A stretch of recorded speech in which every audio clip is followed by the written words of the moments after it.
Imagine being 16 years old and defeating the world chess champion, not just anyone, but Magnus Carlsen, the man who crushed legends, who held the longest unbeaten streak in chess history.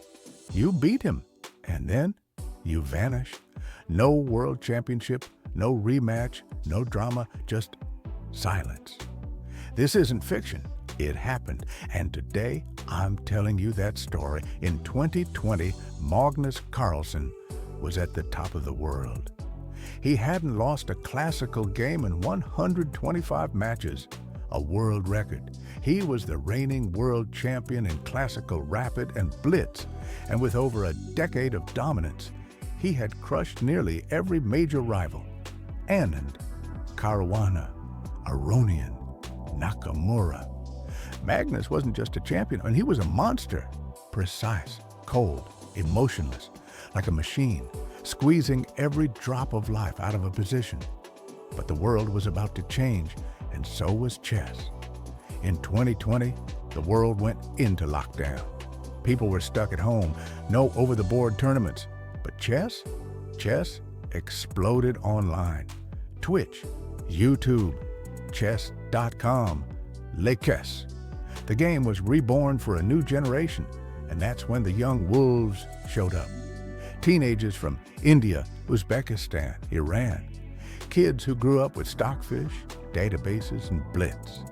Among them was a quiet, focused 16-year-old named Alireza Firouzja, or, if you prefer an even wilder tale, Nodirbek Abdusattorov. Both of them beat Magnus as teenagers. Both were nearly unstoppable online. Let's zoom in on one specific match, the one where it all changed. The moment a kid took down the king. It was the Banter Blitz Cup, hosted online by Chess24. Magnus was trash-talking, confident. It was casual, but the chess was serious. Firouzja faced Carlsen in a blitz match. First game, Firouzja loses. Second game, tight draw. Third game, something clicked. Alireza played the Sicilian, not afraid. He sacrificed a pawn for initiative. He outplayed Magnus tactically. He pushed him into time trouble. And then, boom, Magnus blundered a knight. Chat exploded. Carlsen resigned. And Firouzja, stone-faced, he didn't celebrate. He didn't talk trash. He just nodded and clicked next game. So how does a teenager beat a world champion? The answer lies in a new generation of preparation. These kids grew up with engines. They don't fear Carlsen's end games. They thrive in chaos. Firouzja was blitzing out 2,700 level moves like he was breathing. His reaction time, his intuition, his fearlessness, all of it combined to create something terrifying. And Magnus, he noticed. After the match, he called Firouzja one of the most talented players he had ever faced. So, what happened next? Did Alireza challenge Magnus at the World Championship? Did he chase glory? Number. After that rise, Firouzja took a break. He skipped the next championship cycle. He moved countries, changed federations. No wild interviews, no revenge match. He vanished from the spotlight, but not from the game. Behind the scenes, he was still growing.